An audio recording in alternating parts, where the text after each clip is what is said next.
Hello, everyone. Welcome to the Healing Loudly YouTube page. My name is Coach Paula. So, if you're new to this page, I want to welcome you and remind you before I get started to hit the like button or the subscribe button at the bottom of your screen to get more information on all things narcissism and domestic abuse. Okay, so let's get started. Today, we are going to talk about magical thinking. Magical thinking. What exactly is magical thinking? You might think. Let me tell you, it's not what Disneyland has told us magical thinking is. Okay, uh, but it's very close to it. It's this idea that someone who constantly mistreats you, gaslights you, um, just as an all-around nasty person to you. You, for some reason, think that there's something that you can do to change their behavior. Maybe if I start to, let's say you're in a marriage, maybe if I start to cook more, if I stop complaining about different things, maybe if I stop calling them out when they hurt my feelings or do something to mistreat me, that they're going to change. Maybe if I start acting differently, then they will begin to change. It's magical thinking. And it's a term used so often to describe narcissism or narcissistic abuse because oftentimes the victims of abuse will do anything that they can when they're in that survival mode to make sense out of all the crazy things that are happening to them. And what happens is you have this magical thinking where you think that you can out nice them, maybe, or you can do something that can really take the heat off of you because narcissistic abuse can be relentless, right? So let's say I'm gonna give an example of what this might look like. If you're in a co-parenting, or as I like to say, parallel parenting situation with a narcissist, you have children together, you've separated, and now you are trying to parent separately.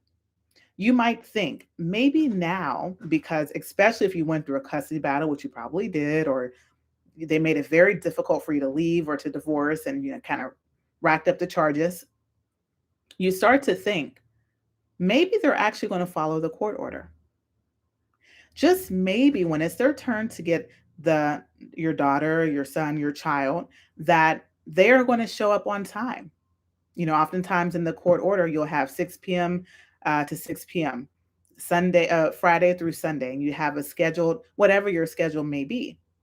You'll find with the person who exhibits narcissistic behavior that they will come at 5 p.m., 7 p.m., right?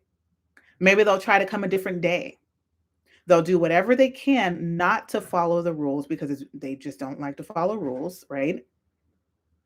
But you begin to think, well, maybe if I am a bit more accommodating, they'll see the effort that I'm putting in and they'll start showing up on time, right?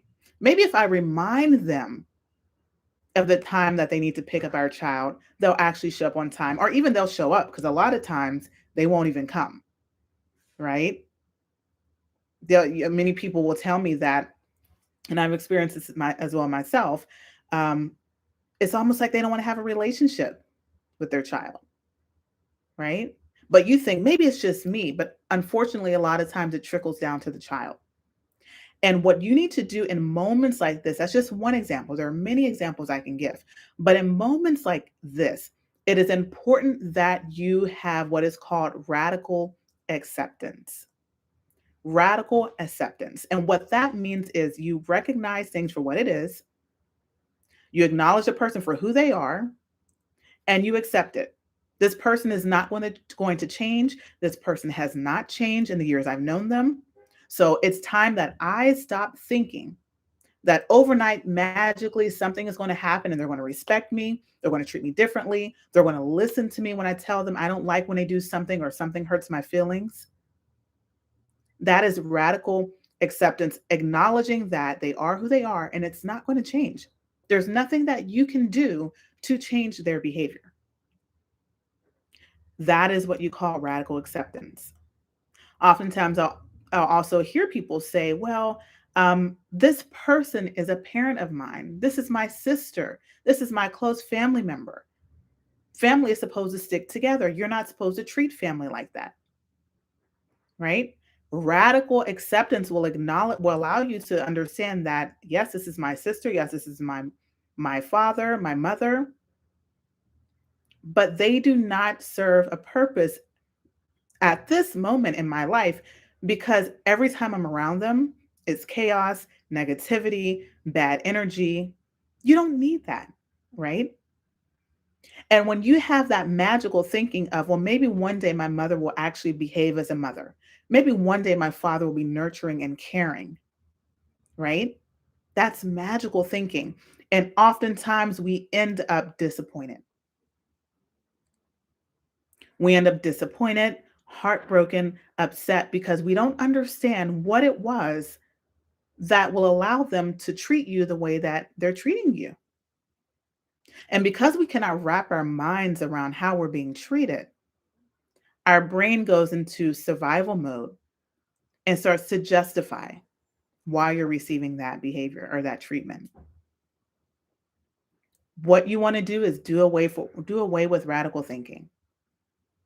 I'm sorry, do away with magical thinking and begin to adopt radical acceptance. This person is who they are. They're not going to change. If you're in a parallel parenting relationship, acknowledge that you're the parent. You're going to be doing the bulk of the parenting. Accept that. You can't force that person to have a healthy relationship with their child. As frustrating as that is, you have to acknowledge, how is this hurting my child? Right? Let it happen as it's going to happen.